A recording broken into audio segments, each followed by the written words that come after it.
Hello friends, today we are going to learn English workshop of the necklace part first and second. विद्यार्थी मित्रांनो, last period we completed the second part of the story the necklace. आपण दुसरा भाग कागदाच्या तरीकाने पूर्ण केलेला आहे आणि या पार्ट सेकंड नंतर पेज नंबर 31 वरती इंग्लिश वर्कशॉप आहे. So open your text book page number 31 and look at English workshop. So at first I read the question number first. There are some questions in English workshop. First one,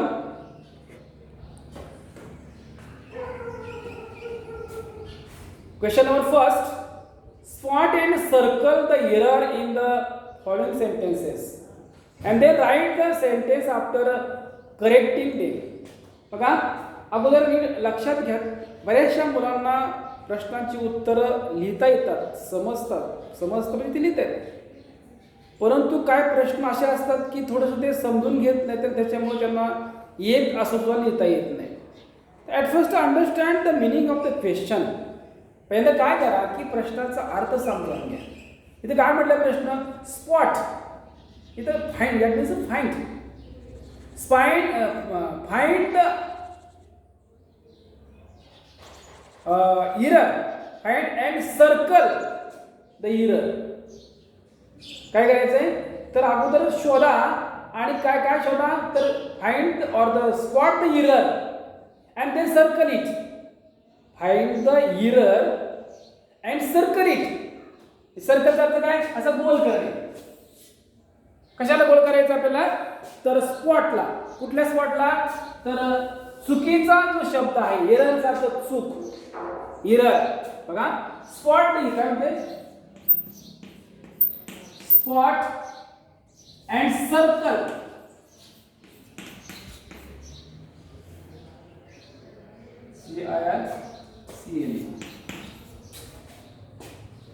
circle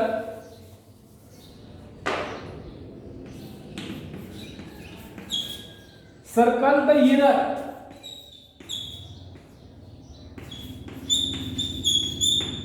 error म्हणजे चूक. Error अर्थ काय तर चूक, mistake. Circle म्हणजे गोल करणे, असा गोल करणे, ही चूक शोधायची. At first spot error and circle. थोडक्यात काय spot error and then circle it. चूक शोधा आणि त्याला गोल करा. आणि काय करायचं not only find out and circle the error but also they rewrite the sentence after correcting them. Rewrite अर्थ पुन्हा लिहा. रिराइट, री म्हणजे पुन्हा आणि राईट म्हणजे लिहिणे. तर पुन्हा लिहा. काय पुन्हा लिहा? रिराइट द सेंटेन्स म्हणजे ते वाक्य कसं करेक्टिंग ते. मग ते काय करायचं रिराइट करेक्टिंग. करेक्ट म्हणजे बरोबर. करेक्टिंग म्हणजे योग्य किंवा बरोबर. योग्य किंवा बरोबर ते बरोबर करायचंय आणि पुन्हा काय करायचंय तुमच्या वहीतले. ठीक आहे, तर आपण काय करूया आता वाक्य प्रत्यक्ष बघूया आपण.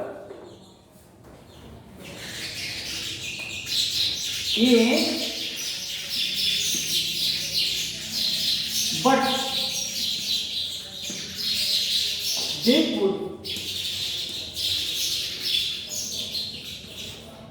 they could not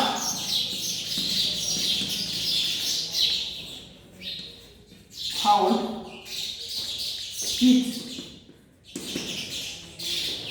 आता या ठिकाणी आपण वाक्य लिहिलं. What is the error in this sentence? What is the error in this sentence? तर found याला काय करायचं सर्कल करायचं. चालेल, आपलं हे झालं सर्कल केलं, आपण स्पॉट पण केलं, शोधलं पण आहे आणि ते आपण चूक दुरुस्ती करायची. तर काय करायचंय, कुड नॉट नंतर म्हणजे कुड नंतर शक्यतो पास्ट टेन्स किंवा पास्ट पार्टिसिपल वापरत नाही आपण. तर काय लोकांना पुढे सांगतो की पास्ट टेन्स काय आहे, पास्ट पार्टिसिपल काय. तर फाइंड मूळ मराठीमध्ये मूळ क्रियापद प्रेझेंट वर्ब फाइंडचं फाउंड पास्ट टेन्स आणि it is also past participle found. Find found found किंवा आपल्या सोबत नेहमी का माहिती असतं उदाहरणार्थ प्ले प्ले आणि play. Present tense, past tense आणि पास्ट पार्टिसिपल लक्षात घ्या. हे वर्तमान काळ, भूतकाळ आणि भविष्यकाळ असं नाही लक्षात घ्यायचं. हे वर्तमान काळ बरोबर आहे, हे भूतकाळ बरोबर आहे. म्हणजे हे तिसरं म्हणजे भविष्यकाळ नव्हे, तर हे पहिलं रूप, दुसरं रूप आणि तिसरं रूप असं विचारात घ्यायचं आहे. पहिलं रूप, दुसरं रूप आणि तिसरं रूप. प्रेझेंट टेन्स पहिलं रूप हे प्रेझेंट टेन्स मधलं असतं, दुसरं रूप हे पास्ट टेन्स मधलं असतं आणि तिसरं रूप हे भविष्यकाळ नसून ते त्याला पास्ट टेन्स म्हणतात. पास्ट पार्टिसिपल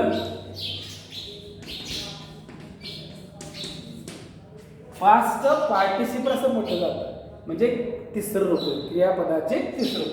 तर आपल्याला लक्षात घ्यायचंय की कुड नंतर त्या ठिकाणी काय केलं जातं, पास्ट टेन्स त्या ठिकाणी वापरलं जात नाही. म्हणून काय तर प्रेझेंट टेन्स वापरायचंय. की काय लिहिलं आपल्याला हे, but they could not find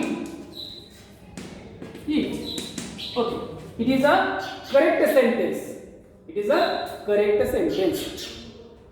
तर आपण काय सांगितलं, रिराइट करेक्टली देम. तर तेच वाक्य चुकीचे वाक्य आहे, तुम्ही शोधलेलं आहे, त्याला सर्कल केलेलं आहे आणि ती चूक दुरुस्ती काय केली, तर फाउंड आहे ती चूक, त्याचं काय दुरुस्ती करून त्या ठिकाणी आपण फाइंड ही योग्य आहे. Find is a correct word of first A sentence. A वाक्यातले जे काय फाउंड आहे त्या ठिकाणी फाइंड हे काय योग्य आहे किंवा करेक्ट आहे असं. ठीक आहे. Second sentence B, you must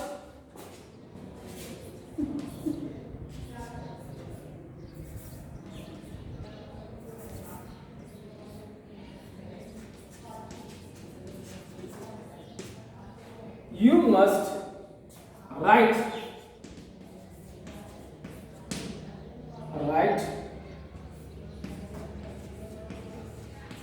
to your friend. आता काय बोलत का, मी म्हटलं असतं तुम्हाला हे लिहा, तुम्ही काय केलं असतं, गाईड घेतला असता आणि लगेच उतरून काढलं असतं, सर आमचं थोडं झालं. पण ते काय केलं पाहिजे, समजलं पाहिजे. Understand the meaning the sentence. What is the wrong, what is the error, जे ती एरर त्या ठिकाणी शोधली पाहिजे अँड करेक्ट दे, परत त्या ठिकाणी दुरुस्त केली पाहिजे. आता त्या ठिकाणी you must write, you must write to your friend. आता हे सब्जेक्ट आहे, हे एक्झिलरी वर्ब आहे आणि हे इथे काय पाहिजे, एक्झिलरी वर्ब नंतर मेन वर्ब पाहिजे, मुख्य क्रियापद पाहिजे. कारण एक्झिलरी वर्ब हे एकटा कधी येत नाही, त्याच्यानंतर लगेच क्रियापद असतं. हे राईट म्हणजे बरोबर, तर राईट अँड रॉंग याच्यामधलं हे राईट, हे क्रियापद होऊ शकत नाही किंवा हे योग्य क्रियापद होत नाही. You must write to your friend. तर तुझ्या मित्रा, तिथं तो हे कोणाचं वाक्य आहे, तर मिस्टर मॅटेनला said to his wife, that means Mrs मॅटेनला, you must write to your friend. तू तुझ्या मैत्रिणीला कळवलं पाहिजे किंवा लिहून कळव तिला. हे तर काय पाहिजे मला सांगा, तर यू मस्ट, हे राईट नाही पाहिजे, राईट पाहिजे कुठलं, हे राईट पाहिजे. मिस्टेक ऑफ प्रोनाउन्सिएशन इकडे काय होतं, तर हे प्रोनाउन्सिएशनची चूक होते. When we write the spelling of write, तर राईट लिहित असताना आपण जर प्रोनाउन्सिएशन मध्ये किंवा आपल्या does not meaning the understand of this word. Right. असं पाहिजे योग्य. To your friend. ओके. तर हा राईट पाहिजे. आलं लक्षात? हे चूक आहे, हे शोधला आपण आणि हा पाहिजे. ठीक आहे. तिसरं बघा आपण C.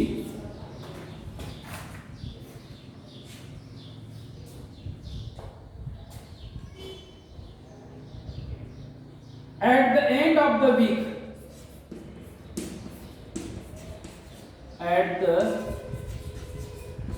end of the week, comma, they have lose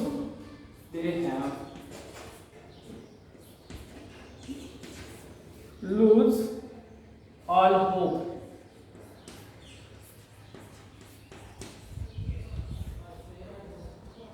They have lose hope. दिसते का? All hope. बरोबर आहे. आता या ठिकाणी बघा, at the end of the week they have lose all hope. आता या ठिकाणी बाकी हे पहिल्या भागातलं वाक्य जे आहे ते बरोबर आहे. या ठिकाणी परत दुसरं वाक्य सुरू होते आणि या ठिकाणी दे करता हॅव सहाय्यकारी क्रियापद आहे आणि लूज हे मूळ क्रियापद आहे. पण याच्यात घ्या की ह्याव नंतर कधीही प्रेझेंट टेन्स येत नाही, तर काय येतं? पास्ट पार्टिसिपल येतं. आता ह्याचं हे मूळ क्रियापद आहे लूज, ह्याचं पास्ट टेन्स लॉस्ट आणि इथं सुद्धा लॉस्टच. लक्षात?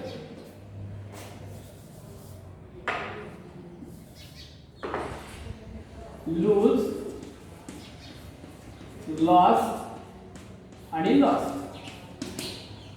आणि म्हणून या ठिकाणी हे कसं आहे? चूक आहे. कसं पाहिजे मग? At the end of the weak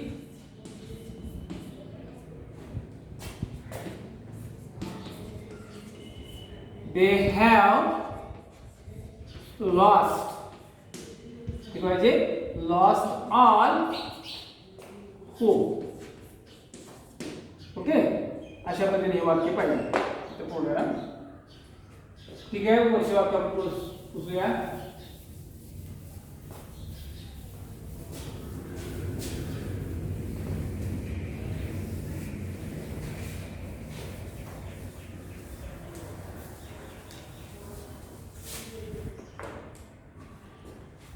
D.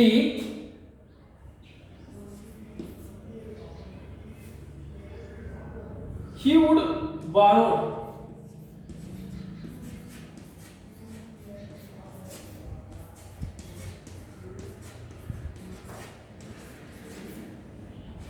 He would have borrowed the rest.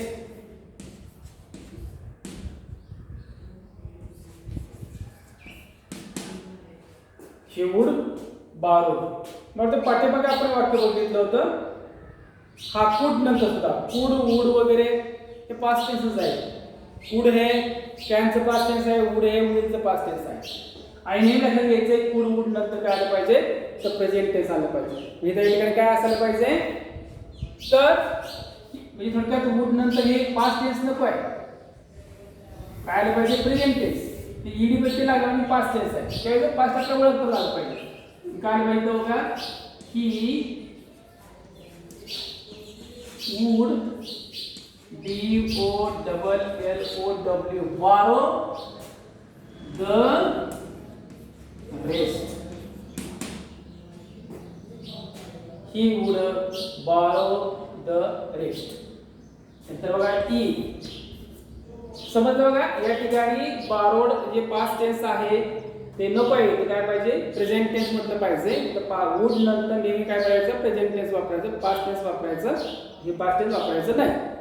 पुढे E.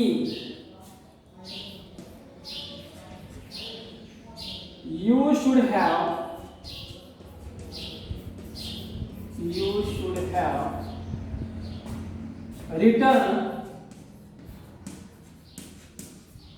should have returned it sooner. आता मगाशी आपण वाक्य पाहिलं बघा की हॅव नंतर, हॅज नंतर आणि हॅड नंतर. बघा हॅव आणि has both meaning are same. या दोन्हींचा अर्थ सारखाच आहे. हॅव आणि हॅज, जो हॅवचा अर्थ आहे तोच हॅजचा अर्थ आहे. दोन्ही सहाय्यकारी क्रियापद आहेत आणि या दोन्हीचं भूतकाळ हॅड आहे. जर वाक्यामध्ये जर हे दोन असतील, तीन असतील, तर यानंतर काय आलं पाहिजे, क्रियापदाचं मूळ क्रियापदाचं पास्ट पार्टिसिपल आलं पाहिजे. मग आता याच्यामध्ये बघा हॅव आहे आणि रिटर्न हे सहाय्यकारी ॲक्झिलरी वर्ब आहे. हॅव हेल्पिंग वर्ब आहे आणि रिटर्न हे मूळ क्रियापद आहे. ह्याचं काय होईल बघा, RETURN रिटर्न. ह्याचं पास्ट टेन्स काय, RETURNED रिटर्न.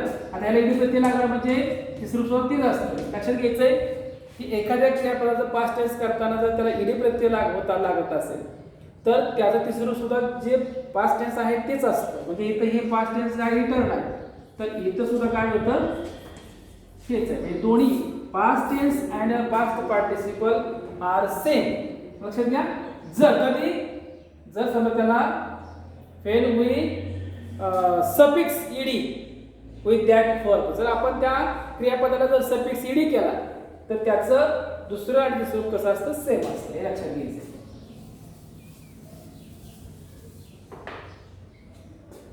म्हणजे इथं काय झालं, ही चूक ही नाही, ह्याला काय झालं, ही तर चूक झाला. Spot the error, return and rewrite the correct mistake, return. You should have returned. ED प्रत्यय लागला म्हणजे पास्ट. इथं पास्ट टेन्स म्हणण्याचे past participle have returned it sooner. Okay, अशा पद्धतीने EF and this life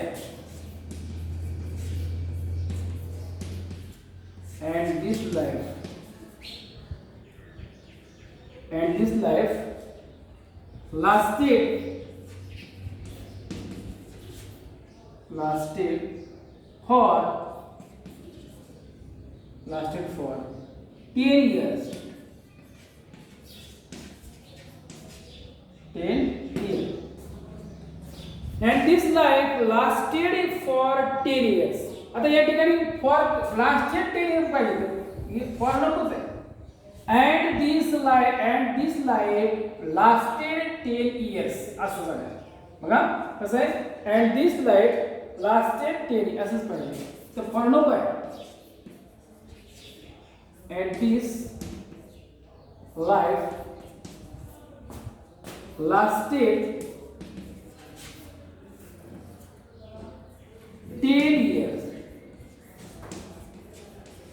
okay, ठीक आहे. तर फक्त दोन वाक्य पडते, जी आणि एच वरती पाहूया आपण.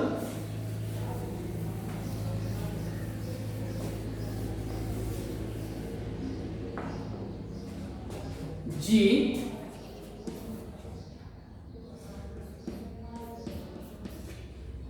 No, I am Matthew.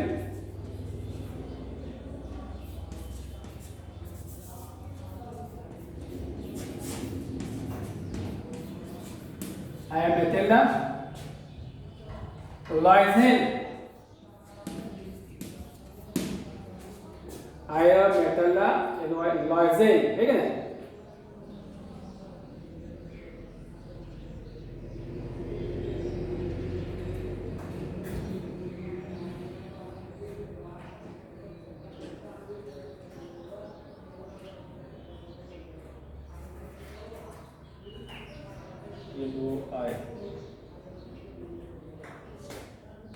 इतर लॉयझेलचं स्पेलिंग आपल्याला बघावं लागेल ना, एक minute. Loisel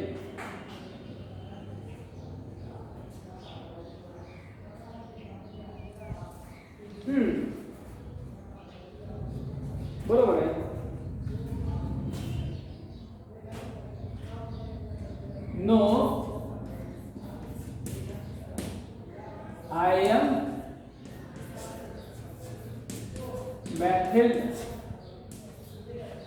Mathilda.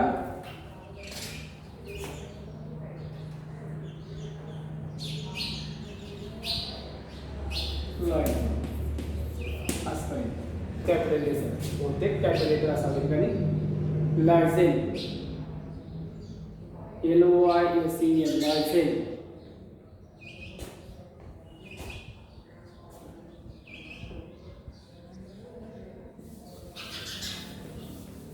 Small letter capital नाव असल्यामुळे ठिकाणी काय पाहिजे कॅपिटल लेटर पाहिजे.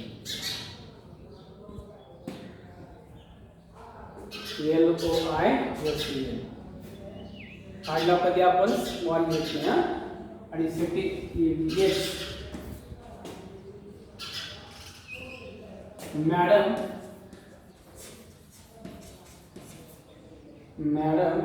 फॉरेस्टियर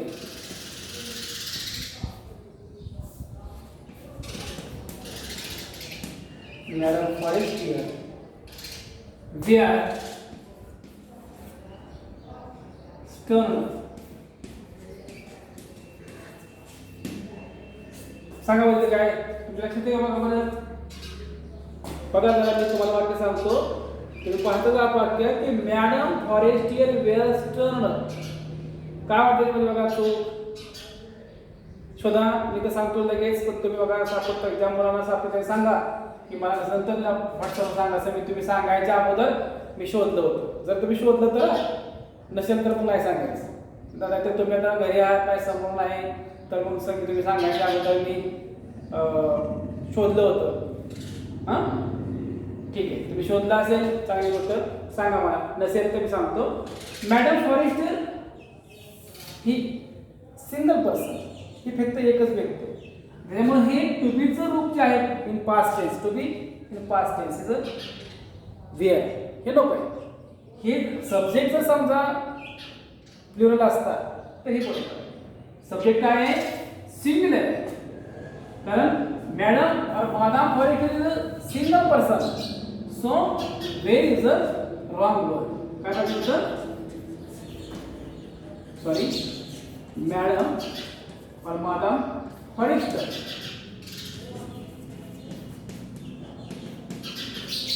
was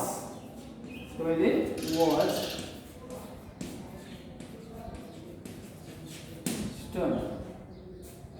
लक्षात तर हे पाहिजे वॉज पाहिजे. हे बारीक सारी गोष्टी त्या ठिकाणी आपल्याला त्यांनी सांगतानाच काय सांगितलेलं आहे spot and at first find out the error और the mistake the spelling mistake असेल किंवा वेगवेगळ्या चुका असतील. At first spot that means find the error and then circle it or the circle the error and then rewrite the sentences after correcting them. आणि याच्यानंतर बघा पुढचा प्रश्न सांगतो तुम्हाला फक्त समजून तुम्ही लिहू शकता.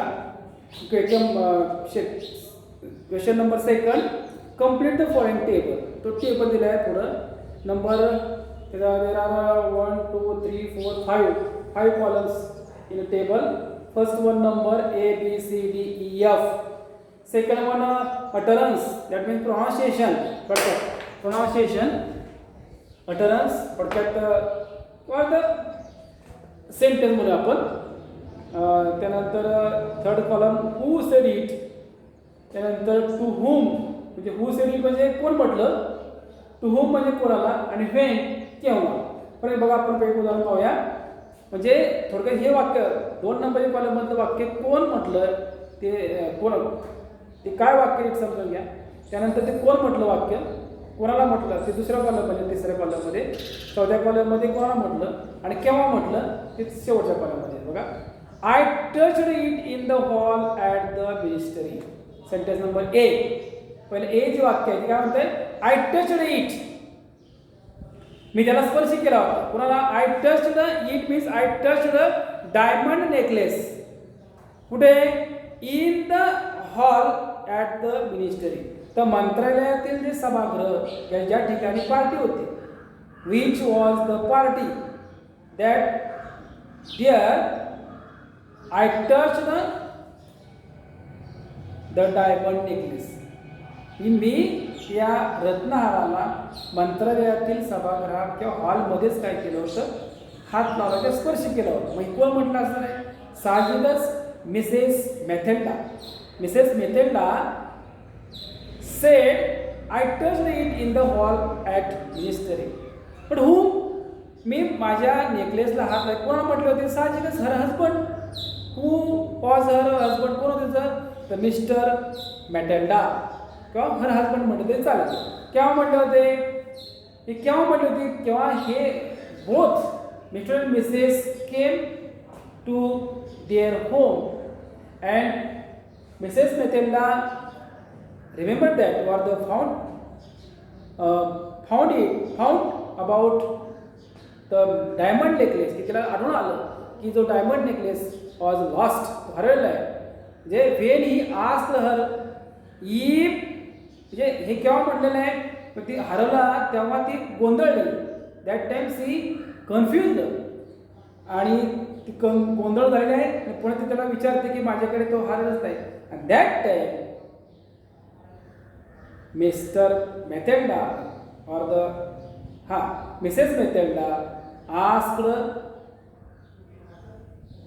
About her diamond necklace. That time Mr. Matilda asked her if she had it when she left the hall. जेव्हा तू त्या ठिकाणी त्या सभागृहातून बाहेर पडलीस तेव्हा तुला ते त्यावेळेस तुझ्या गळ्यामध्ये होतं हे तुला माहिती होतं का, असं ते तेव्हा म्हटलं होतं. आणि तेव्हा हे वाक्य पहिलं तिनं उद्गारलेलं आहे. अशा प्रकारचे बघा हे वाक्य बघा तुम्हाला समजतं कोण म्हटलं, कोणाच म्हटलं आणि केव्हा म्हटलं, ते काय करा शोधून लिहा. त्याच्या खालचे जे काय प्रश्न आहेत ते काय जे आवश्यक आहेत तेवढेच फक्त काय करा सोडवा. मला वाटते बाकीचे वाचून बघा. त्यानंतर पुढे जसं आपण लँग्वेज स्टडी जो प्रश्न आहे तो आपण बघूया. The read the table of verb forms given below.